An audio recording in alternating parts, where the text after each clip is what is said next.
Halo, Assalamualaikum warahmatullahi wabarakatuh. Jumpa lagi dengan saya, Freddy Sudaryanto, di channel YouTube-nya Freddy Sudaryanto Spot, masih seputar kasus Jalan Cagak Subang. Sebelumnya, seperti biasa, saya ucapkan banyak terima kasih kepada rekan-rekan saya yang sudah subscribe dan menonton di channel YouTube saya. Semoga kebaikannya dibalas Allah Subhanahu wa Ta'ala dengan rezeki yang banyak, berlimpah, dan barokah. Amin ya Rabbal 'Alamin. Dan mari kita doakan sama-sama saudara-saudara kita yang sedang timpa musibah, yang sedang sakit. Semoga Allah mengangkat musibah dan sakitnya. Amin ya Rabbal 'Alamin. Dan almarhumah dalam keadaan sehat, dalam keadaan husnul khotimah. Amin ya Rabbal 'Alamin. Dan kita semua dalam keadaan sehat walafiat. Amin. Baiklah, kita bicara masalah kasus Subang. Dari kedua almarhumah, kira-kira siapa yang menjadi target utama? Ataukah dua-duanya menjadi target? Kalau misalkan target utamanya almarhumah Amelia, pasti pertanyaannya adalah apa motifnya? Kemudian, jika targetnya adalah Ibu Tuti, maka pertanyaannya juga sama, yaitu apa motifnya? Mari kita bandingkan, maaf sekali lagi, kita bandingkan potensi mana yang akan kita tentukan nantinya, ya. Kira-kira siapa yang menjadi target utama? Kita bandingkan potensi-potensi ke arah hal yang krusial, terutama menjadikan sebab musabab daripada terjadinya kasus pembunuhan ini. Kalau misalkan kita nilai kepada Amelia, almarhumah Amelia, berapa persen kira-kira kecenderungan pelaku untuk menghabisi almarhumah Amelia? Kemudian berapa persen kecenderungan pelaku untuk menghabisi almarhumah Ibu Tuti? Coba kita lihat posisi kedua almarhumah. Kedua almarhumah bukan orang biasa. Maksudnya begini, almarhumah Ibu Tuti bukan ibu rumah tangga biasa. Berbeda dengan kakak-kakaknya, seperti Waida, Ibu Yeti, dan Walilis. Mereka adalah ibu rumah tangga biasa. Tapi untuk almarhumah Ibu Tuti, ini berbeda karena beliau adalah aktif di pengurusan, yaitu di pengurusan yayasan dan mempunyai jabatan sebagai bendahara, sekaligus juga secara langsung memegang sebagai ketua. Walaupun pada organisasi ketuanya adalah Kang Yoris. Sekarang kita bicara masalah almarhumah Amelia. Almarhumah Amelia juga sama. Bukan anak gadis biasa-biasa saja, tetapi dia aktif, yaitu di pengurusan juga. Persentasenya hampir sama, 50-50 dalam keaktifan di organisasi. Kemudian, sekarang kita lihat pengaruh di keaktifannya. Sebagai satu sama lainnya adalah berbeda peran dan tanggung jawab. Antara almarhumah Amelia dan almarhumah Ibu Tuti mempunyai perbedaan di tanggung jawab organisasi. Siapa yang lebih besar tanggung jawabnya? Yaitu Ibu Tuti. Ibu Tuti memegang bendahara. Dan secara tidak langsung, Ibu Tuti mempunyai peranan ganda. Dalam artian bahwa walaupun di sana ketuanya Yoris, tetapi Ibu Tuti mempunyai kekuasaan yang secara tidak langsung mengawasi dan melaksanakan daripada operasional daripada yayasan tersebut.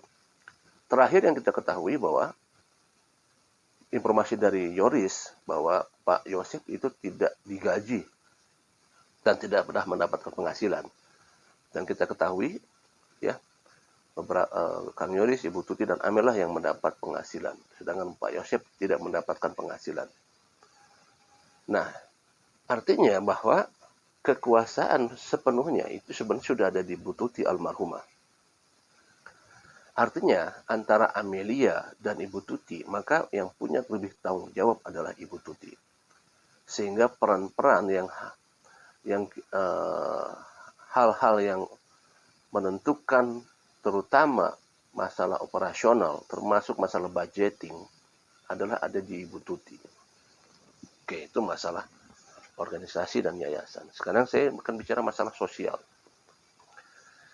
Masalah sosial antara almarhumah dan Amelia, siapa yang lebih peran dan tanggung jawabnya lebih besar? Tentunya adalah almarhumah Ibu Tuti. Karena Amelia adalah anak daripada Ibu Tuti.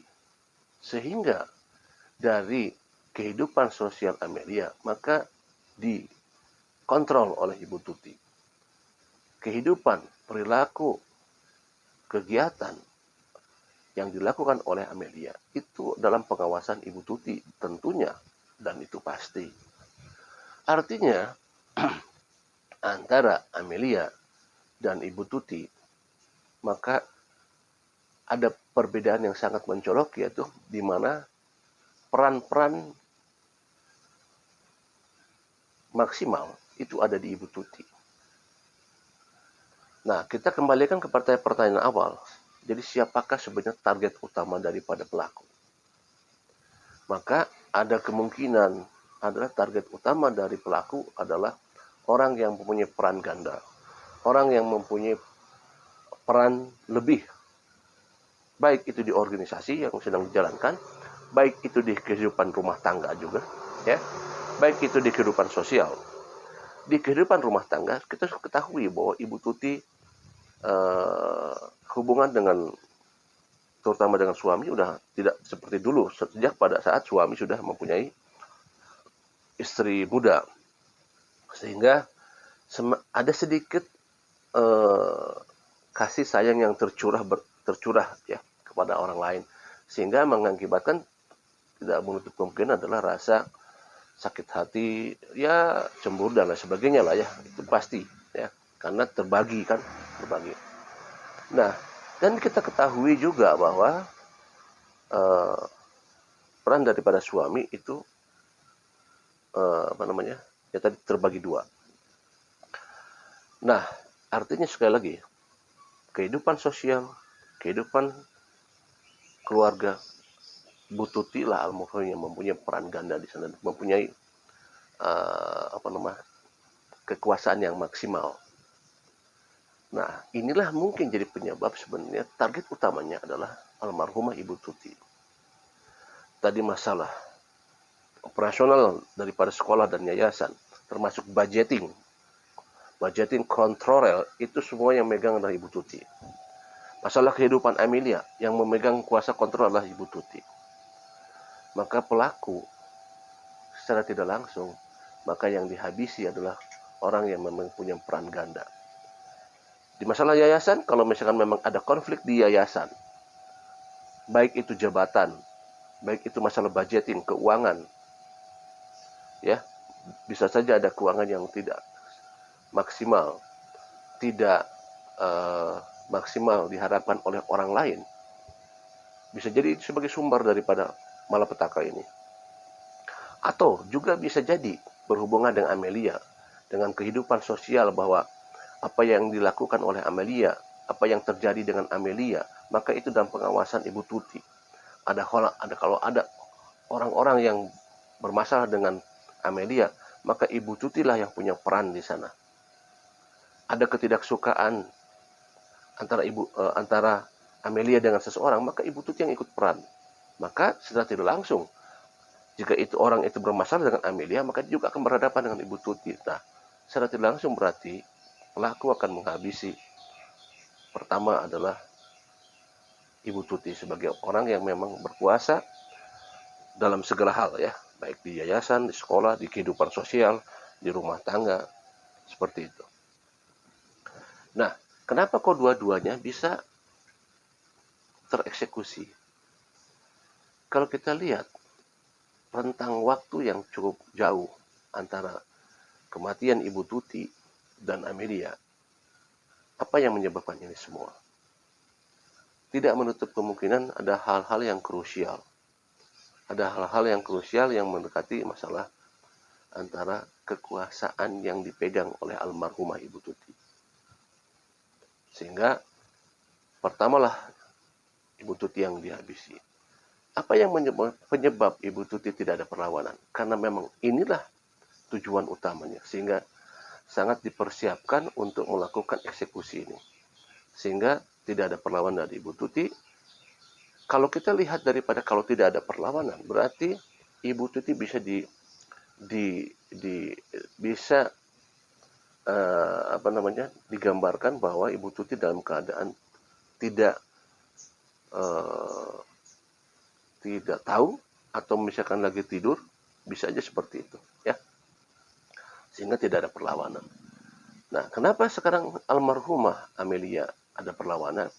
Bisa saja diakibatkan daripada Amelia mengetahui terlebih dahulu adanya eksekusi itu, sehingga membuat dia berontak dan mengambil perlawanan. Pertanyaannya adalah, kenapa kok tidak bersama-sama dieksekusi langsung antara Ibu Tuti dan Amelia? Kita ketahui bahwa kebiasaan Amelia pada saat bapaknya atau Pak Yosep datang, maka kalau misalnya Pak Yosep tinggal di rumah Ciseti yang TKP itu, maka biasanya almarhumah Amelia suka tidur bersama Ibu Tuti satu kamar, dan Pak Yosep di kamar satu. Jadi ada 2 kamar di TKP itu. Nah, kalau misalkan Pak Yosep tidak bermalam di rumah Ciseti, maka Amelia memisahkan diri tidurnya di kamar yang satunya. Kita ketahui bahwa jam 9 malam informasinya bahwa Pak Yosep pulang ke Cijengkol, ke rumah istri muda. Sehingga ada kemungkinan Amelia tidur di kamar yang berbeda dengan Ibu Tuti. Dan kenapa kok bisa tidak mengetahui di awal kejadian Ibu Tuti dieksekusi? Informasi yang kita dapat bahwa jam 22.30 Diki, pacarnya Amelia, terakhir menghubungi Amelia. Dan terakhir menghubungi langsung cut 22.47. Tidak ada kata-kata perpisahan di sana. Maksudnya gini, tidak ada set goodbye dan lain sebagainya, tapi langsung cut. Ini seolah-olah menandakan bahwa kemungkinan almarhumah Amelia langsung tidur, ya. Kan biasanya kalau kita lagi chat-chatan, kalau lagi ngantuk, biasanya langsung HP lepas, biasanya begitu ya. HP lepas, tek, ketiduran aja. Jadi ini kemungkinan Amelia pada saat jam 22.47 kemungkinan Amelia sudah tidur, kemungkinan ya, seperti itu. Nah, jadi pada saat eksekusi, nah sebentar saya kembali lagi. Ada kemungkinan jam 22.47 itu tidur, ya. Tapi ada kemungkinan juga jam 22.47 dilepas itu karena ada tamu yang datang. Kita tidak tahu itu ya. Nah, kemungkinan kembali lagi bahwa pada saat Amelia tertidur di kamar yang satunya, sehingga pada saat eksekusi terjadi, Amelia tidak mengetahui bahwa ada eksekusi di kamar almarhum Ibu Tuti. Sehingga pada saat itu, apa yang membuat ada rentang waktu antara Ibu Tuti dan Amelia? Kemungkinan adalah di sana terjadinya adanya dialog, diskusi. Bagaimana selanjutnya setelah mengetahui bahwa almarhumah Ibu Tuti sudah tidak bernyawa. Sehingga ada dialog-dialog yang memang kebingungan untuk menentukan jalan selanjutnya. Nah, itulah gambarannya. Kemungkinan asumsi ini adalah asumsi ya. Asumsi saya pribadi yang bisa saja salah semuanya ya. Nah, demikian kemungkinan target utama adalah Ibu Tuti. sedangkan Amelia adalah target secara spontan. Assalamualaikum warahmatullahi wabarakatuh.